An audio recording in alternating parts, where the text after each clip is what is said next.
NEET UG 2023 के लिए आज 20 जुलाई 2023 से रजिस्ट्रेशन की प्रोसेस स्टार्ट हो चुकी है। आप अपनी स्क्रीन पर ऑफिशियल वेबसाइट का एड्रेस देख सकते हैं mcc.nic.in।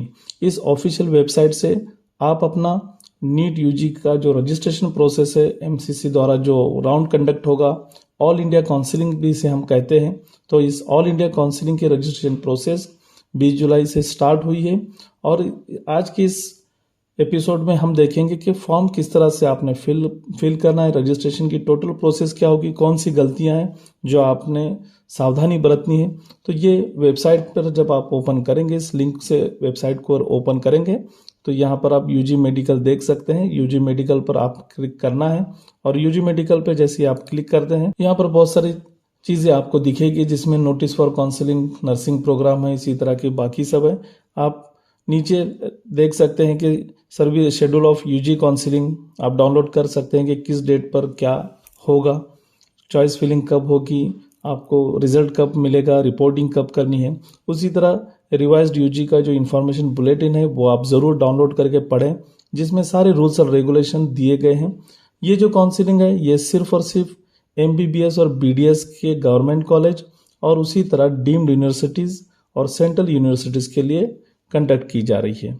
अब यहाँ पर आप न्यू रजिस्ट्रेशन को क्लिक कर सकते हैं। न्यू रजिस्ट्रेशन पर आप जब क्लिक करते हैं तो ये आपके सामने विंडो ओपन होता है और इसमें साइन इन और न्यू कैंडिडेट रजिस्ट्रेशन ये दोनों चीज़ें आप देख सकते हैं। न्यू कैंडिडेट रजिस्ट्रेशन जब अगर पहली बार कर रहे हैं तो न्यू कैंडिडेट रजिस्ट्रेशन पर आपने क्लिक करना है, और अगर इससे पहले आपने रजिस्ट्रेशन किया है तो हर वक्त आपने साइन इन करना है। कुछ इंस्ट्रक्शंस यहाँ पर दिए गए हैं, आप उनको ज़रूर पढ़िए। जब आप न्यू कैंडिडेट रजिस्ट्रेशन पर क्लिक करेंगे, सारे इंस्ट्रक्शन को पढ़ के आई एग्री पर क्लिक करने के बाद में आप यहाँ से रजिस्ट्रेशन प्रोसेस आपकी स्टार्ट हो जाती है, जिसमें आपको नीट यूजी का रोल नंबर जो आपका पहले था वो नीट यूजी का रोल नंबर आपने फिल करना है। उसके बाद में नीट यूजी का एप्लीकेशन नंबर, फिर कैंडिडेट का नेम। अब नेम जो आपके नीट के स्कोर कार्ड पर या नीट के जो हॉल टिकट एडमिट कार्ड जिसे हम कहते हैं उस पर जो है वही आप लिखें।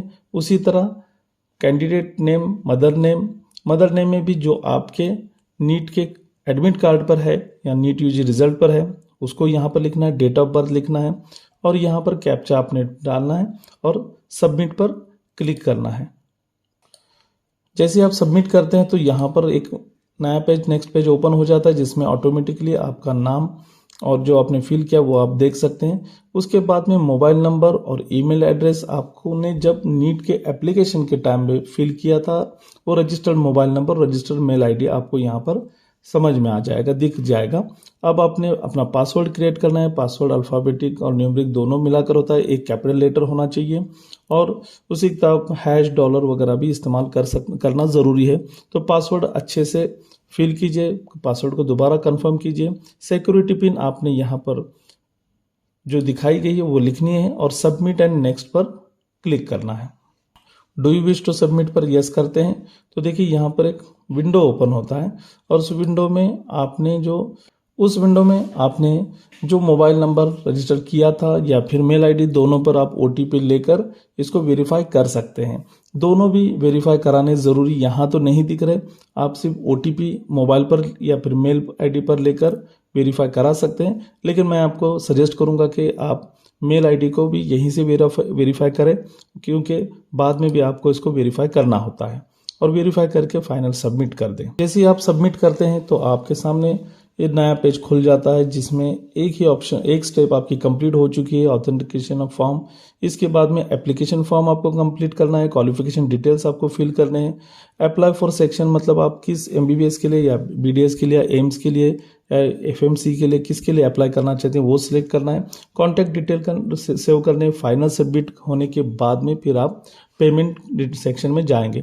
यहाँ पर आप जब चाहें तब अपना फॉर्म देख सकते हैं, एडिट कर सकते हैं। ये एप्लीकेशन फॉर्म जैसे मैंने कहा ये सब करना है और मोबाइल नंबर भी आपको ने यहाँ पर जैसे देख सकते हैं कि मैंने वेरीफाई किया है तो मोबाइल नंबर आपका जो भी वेरीफाई हुआ है, जो भी स्टेप आपकी कंप्लीट हुई यहाँ पर आपको टिक मार्क में दिखाई देगी। तो चलिए एप्लीकेशन फॉर्म में हम जाते हैं। एप्लीकेशन फॉर्म को फिल करने के साथ में आपको यहाँ पर जेंडर, नेशनलिटी ये सब जो आपकी डिटेल्स है वो यहाँ पर फिल करनी है। जैसे जेंडर मेल है या फीमेल है, नेशनलिटी इंडियन है। उसके बाद में आपने रिलीजन को सिलेक्ट करना है। तो रिलीजन में जो भी आपका रिलीजन है, हिंदू है, मुस्लिम है, सिखिज्म, क्रिश्चियनिटी, जो भी आपका रिलीजन है उसको आप यहाँ पर सिलेक्ट करेंगे। कैटेगरी जो भी आपकी, अगर जनरल या ओबीसी दो ही कैटेगरी यहाँ पर बताई गई है। अगर ओबीसी एनसीएल आपके पास है तो ही आप ओबीसी एनसीएल को क्लिक करें। अगर नहीं है लेकिन आपने अप्लाई किया और आपको चांसेस है मिलने की, तो फिर आप ओबीसी एनसीएल को क्लिक कर सकते हैं, अदरवाइज आप जनरल को ही क्लिक कर लें। ईडब्ल्यूएस भी अगर आपका होगा तो यहाँ पर उन्होंने भी जनरल कैटेगरी को सिलेक्ट करना है। इसके बाद में do to apply for arm forces medical college जो पूना में, अगर इसको आप अप्लाई करना चाहते हैं तो यहाँ पर आप उसको यस कीजिए, अदरवाइज नो कीजिए और फिर उसको सबमिट कीजिए। सबमिट के बाद में आपको अपनी क्वालिफिकेशन डिटेल्स फिल करने हैं। देखिए, क्वालिफिकेशन डिटेल्स जब आप फिल करते हैं तो उसमें एक बात ध्यान में रखें कि आपकी जामिया मिलिया इस्लामिया जो न्यू दिल्ली में, अगर वहाँ से पढ़ाई हुई है तो आप उसको क्लिक करें, या एनसीटी दिल्ली की किधर अदर स्कूल में अगर हुई है जो जामिया इस्लामिया को छोड़कर, तो सेकंड ऑप्शन है। अलीगढ़ मुस्लिम यूनिवर्सिटी अगर है तो आपके अलीगढ़ मुस्लिम यूनिवर्सिटी के इंटरनल सीट्स के लिए एलिजिबल हैं, तो यहाँ पर क्लिक करना है। और बाकी सभी लोगों ने अदर को क्लिक करना है। तो थोड़ा सा यहाँ पर ध्यान से अदर को क्लिक करें। फिर आपने अपने स्कूल का अदर स्कूल देखिए, जैसे आपने अदर स्कूल को सिलेक्ट किया तो उसके बाद में यहाँ पर आप स्टेट को लिख सकते हैं कि अदर स्कूल का नाम लिख सकते हैं या तो स्टेट लिख सकते हैं, तो वो यहाँ पर आपने फिल करना है। पासिंग स्टेटस में पास लिखना है, फिर आपका पासिंग ईयर आपने लिखना है, रोल नंबर आपने लिखना है जो आपके मार्कशीट पर होता है। उसके बाद में क्लास 12 की पासिंग स्टेट आपने लिखनी है, स्कूल नेम और एड्रेस ये पूरा लिखना है, और स्कूल का पिन कोड मतलब जहां से आपने स्कूल कंप्लीट किया है उसको आपने सिलेक्ट करना है। सब्जेक्ट वाइज मार्क आप जब यहाँ लिखते हैं तो सब्जेक्ट वाइज मार्क में फिजिक्स, केमिस्ट्री, बायो के मार्क्स लिखने हैं। पासिंग स्टेटस में पास को सिलेक्ट करना है, मैक्सिमम मार्क्स और ऑब्टेन मार्क्स आपने यहाँ पर लिखने हैं। यहाँ पर देखिए, अगर आप एम्स के लिए जाना चाहते हैं तो एम्स के लिए फिजिक्स, केमिस्ट्री और बायो में आपको 60% मार्क चाहिए, और अगर आप ST OBC हो तो 50% और PWD हो तो 45%। तो अगर आप एम्स को करना चाहते हो तो ठीक है, अदरवाइज आप 7X करके आगे बढ़ते हैं। अब ये सबसे इम्पोर्टेंट स्टेप होगी आपकी कि यहाँ पर आपको अप्लाई किसके लिए करना है। अगर आप ऑल इंडिया कोटा के 15% गवर्नमेंट कॉलेज की सीट को अप्लाई करना चाहते हैं तो 1 नंबर पर क्लिक कीजिए। अगर आप ओपन सीट एम्स के भी उसे भी अप्लाई करना चाहते हैं जिसका ऑब्वियसली 650 प्लस स्कोर होता है, तो उसे भी आप सिलेक्ट कर सकते हैं। BSc नर्सिंग है, फिर डीम्ड यूनिवर्सिटी है, और फिर आर्म फोर्सेस के लिए। अब यहाँ पर मैंने आर्म फोर्सेस के लिए नो लिखा है इसलिए यहाँ पर हिडन में आ रहा है। अगर आप यस लिखते हैं तो यहाँ आर्म फोर्सेस के लिए भी क्लिक का ऑप्शन आपको ओपन हो जाता है। तो ध्यान रहे, आप ऑल इंडिया 15% और उसके साथ में डीम्ड यूनिवर्सिटी दोनों के लिए करना चाहते हैं तो दोनों को सिलेक्ट कीजिए, या सिर्फ डीम्ड को सिलेक्ट करना चाहते हैं तो डीम्ड को सिलेक्ट कीजिए। अब यहाँ पर आपको करस्पॉन्डेंट डिटेल्स पूछे जा रहे हैं जिसमें आपका पूरा एड्रेस, लोकेलिटी, टाउन, और अगर आपका करस्पॉन्डेंस एड्रेस और परमानेंट एड्रेस सेम है तो वहाँ पर नीचे आपने सेम एज करस्पॉन्डेंस एड्रेस को क्लिक करना है, जिससे ये पूरा स्टेप आपका कंप्लीट हो जाता है। में कोई मिस्टेक है या फोटो उसी के साथ में आपका ऑल इंडिया रैंकिंग, मार्क्स और जो भी अपने कॉन्टैक्ट डिटेल्स वगैरह सबको चेक कीजिए। यहाँ डिक्लेरेशन पर क्लिक कीजिए और सेव ऑन फाइनल पे सबमिट करने के बाद में ये आपका पूरा प्रोसेस कंप्लीट हो गया, और इसके बाद में आप इसको प्रिंट भी। अब बारी आती है वेरीफाई योर ईमेल आईडी। तो वेरीफाई योर ईमेल आईडी पे जब आप क्लिक करते हैं तो यहाँ पर एक सिक्योरिटी पिन है जो आप जब भी उसमें फिल करना है आपको, तो एक OTP आ जाएगा जो आपके मेल आईडी पर होता है। बहुत सारे स्टूडेंट्स मेल आईडी फॉर्म के वक्त, नीट फॉर्म के वक्त जिन्होंने फिल किया था याद नहीं रहता, पासवर्ड याद नहीं रहता, तो वो सब थोड़ा सा अभी से अपडेट कर लें, और जो भी आपका OTP आपके मेल पर आया है उस OTP को आपने यहाँ पर फिल करना है और वेरीफाई करना है। वेरीफाई करते ही आपका ये सारे स्टेप्स देखिए, verify your mail ID.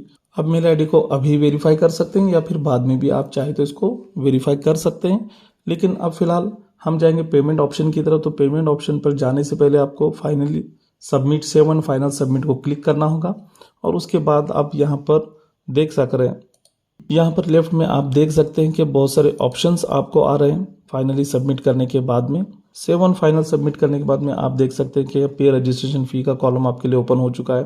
Candidate की प्रोफाइल, अवेलेबल चॉइसेस, तो चॉइस फिलिंग जब स्टार्ट होगी तब अवेलेबल चॉइसेस यहाँ पर कॉलेजेस के नाम आ जाएंगे, कोड नंबर आ जाएंगे। तो उस वक्त आपने चॉइस फिलिंग करनी है, फिर चॉइस लॉकिंग भी करनी है।